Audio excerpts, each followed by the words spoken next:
messieurs, bonjour, bonsoir, bienvenue à ce journal. Des responsables de partis politiques et d'organisations de la société civile signent la déclaration d'engagement de juillet 2020.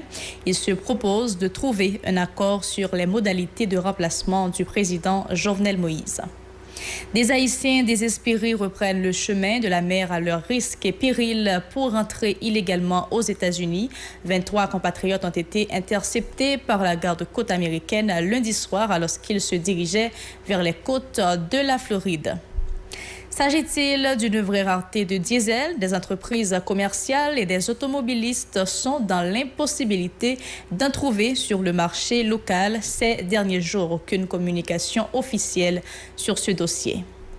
Le port du masque obligatoire dans toutes les écoles, des responsables d'établissements scolaires s'engagent à faire respecter également les règles d'hygiène pendant la période de la COVID-19. Dans l'international coronavirus, selon le FMI, la dette publique atteindra un niveau record en 2020. Restez avec nous. Si vous jugez que cette vidéo est intéressante, n'hésitez pas à liker et partager la vidéo. Et surtout, n'oubliez pas de vous abonner à cette chaîne et activer la cloche de notification pour ne pas louper aucune de nos vidéos. Merci de votre fidélité, Madame, Monsieur. Personne ne pourra nous enlever le pouvoir. Cette déclaration du président de la République est assimilée à une menace contre la démocratie en Haïti, dès la mesure où Jovenel Moïse a clairement dévoilé son projet de coup d'État électoral. Pour stopper l'exécutif dans ses dérives, des structures de l'opposition et personnalités de la société civile ont signé la déclaration d'engagement juillet 2020 qui vise également à ramener le pays sur la voie du fonctionnement régulier des institutions. Trouver un accord politique sur les modalités de remplacement du président Jovenel Moïse et la réalisation d'une transition permettant de jeter les bases pour la construction d'une nouvelle société. Tel est aussi l'objectif des signataires de ce document. Il se propose aussi de créer les conditions visant à réaliser la conférence nationale. La transition aura également pour mission de réviser la Constitution, réaliser le procès de la dilapidation des fonds Petro-Caribé et faire en sorte que les proches des victimes de divers massacres dans les quartiers populaires puissent obtenir justice et réparation. Enfin, la transition devra aussi œuvrer à l'organisation des prochaines élections. Les derniers décrets publiés par le président Jovenel Moïse ces derniers jours continuent de susciter des réactions. Le coordonnateur du mouvement Liberté, Égalité entre les Haïtiens, Molegaf, dénonce le chef de l'État qui, selon lui, veut rétablir la dictature en Haïti. Oxygène David appelle la population à rester mobilisée pour faire échec au pouvoir tête-calé qui, dit-il, a entraîné le pays dans une crise sans précédent. Oxygène David, écoutons ses propos. Plusieurs organisations de l'amour font avec nous-mêmes comme peuple. Et la garder série mobilisation. Mais en dedans appel solidarité ça, c'est important dans l'intervention par nous pour nous lancer un appel à la vigilance. C'est-à-dire un appel qui allait directement vers Massio. Nous avons appel à la solidarité, nous-mêmes comme peuple en lutte.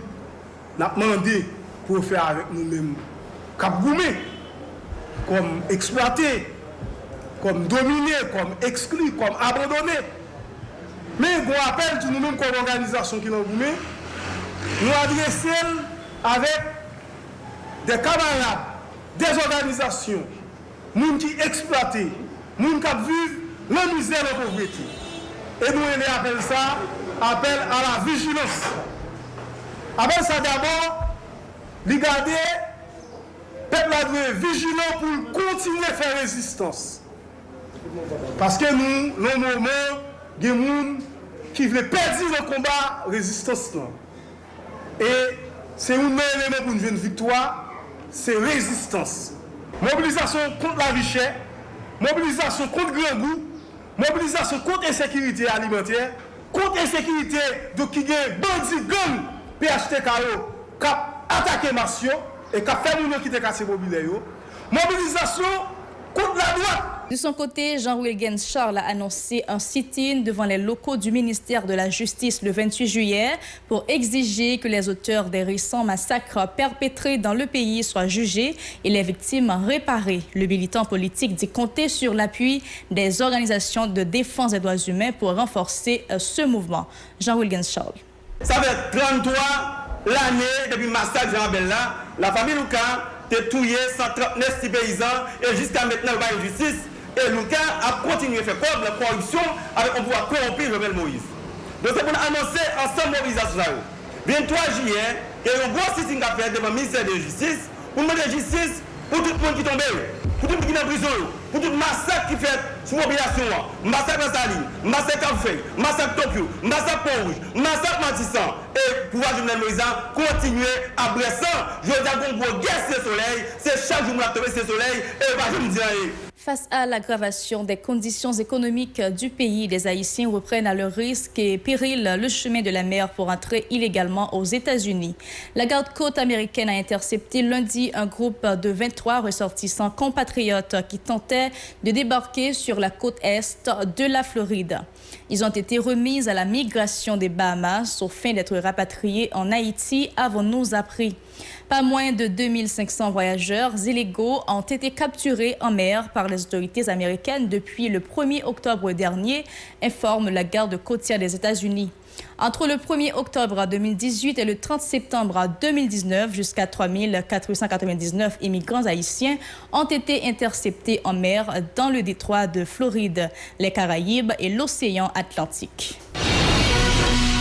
Malgré les garanties données par les autorités, des conducteurs éprouvent des difficultés à trouver du diesel sur le marché local.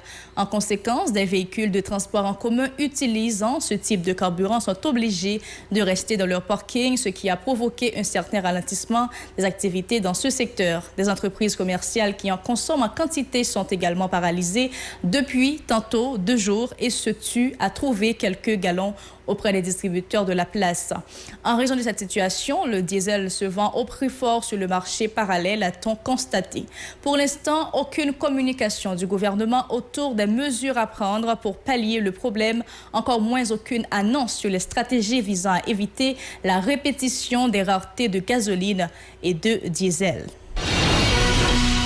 Qui fixe le prix du propane sur le marché haïtien. Mardi matin, une station non loin de l'église Saint-Pierre de Pétionville vendait le 25 livres à 1250 gourdes, soit 250 gourdes le gallon.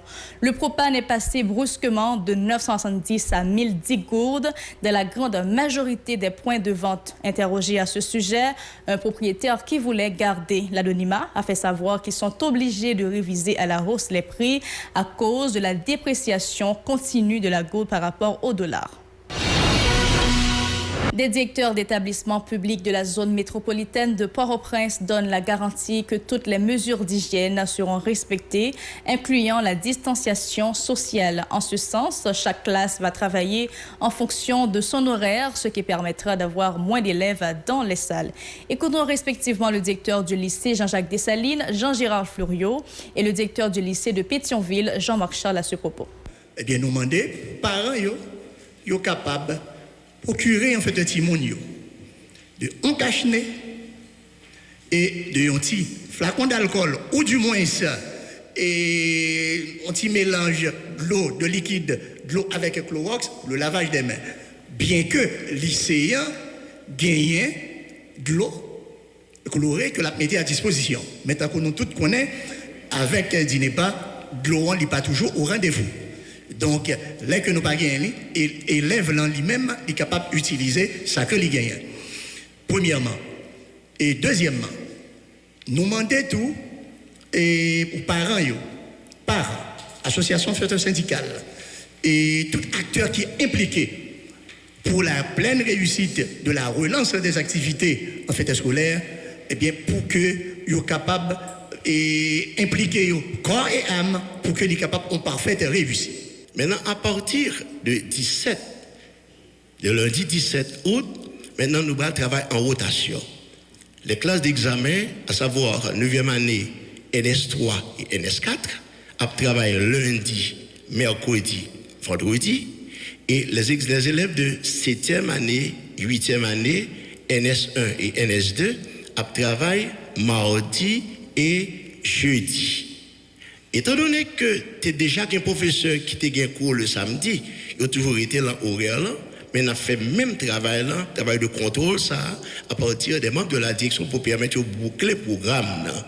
Donc, dans ce cas, première semaine, côté 9e, NS3, NS4, tu travailles là. La semaine prochaine, il y a une rotation. Maintenant, il n'y a pas de travail, mardi et jeudi. Nous allons faire un tour maintenant à l'étranger, madame, monsieur, restez avec nous. Dans l'international, la pandémie du nouveau coronavirus a fait au moins 610 604 morts dans le monde depuis fin décembre, selon un bilan établi par l'AFP à partir de sources officielles mardi à 11h GMT. Plus de 14 736 138 cas d'infection ont été officiellement diagnostiqués dans 196 pays et territoires. Les États-Unis sont le pays le plus touché tant en nombre de morts que de cas, avec 140 909 décès devant le Brésil, 80 120, le Royaume-Uni, 45 312, le Mexique, 39 485 et l'Italie, 35 058. Aux États-Unis, plus de 60 000 nouveaux cas de contamination au coronavirus en l'espace de 24 heures ont été recensés pour le 7e jour consécutif.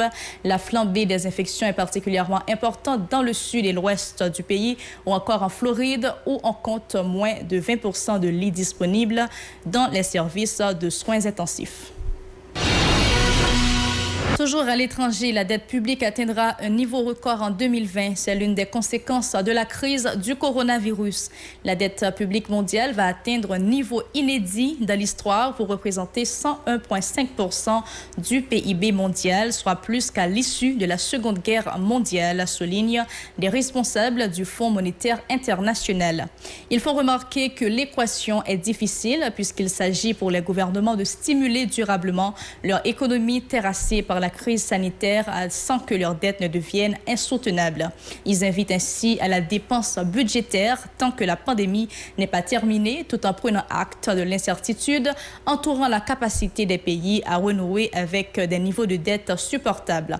Au total, les gouvernements ont dépensé près de 11 000 milliards en aide aux ménages et entreprises affectées par la paralysie économique résultant du confinement décrété pour contenir le nouveau coronavirus. C'est la fin de ce journal. Merci de l'avoir suivi, madame, monsieur. Nous sommes aussi disponibles sur Facebook, Twitter, Instagram, YouTube et radio-télé-pacifique.com, aussi au Télé Haïti, chaîne 54 et Canal+, chaîne 182. Bonne suite de programmation sur la télévision Pacifique.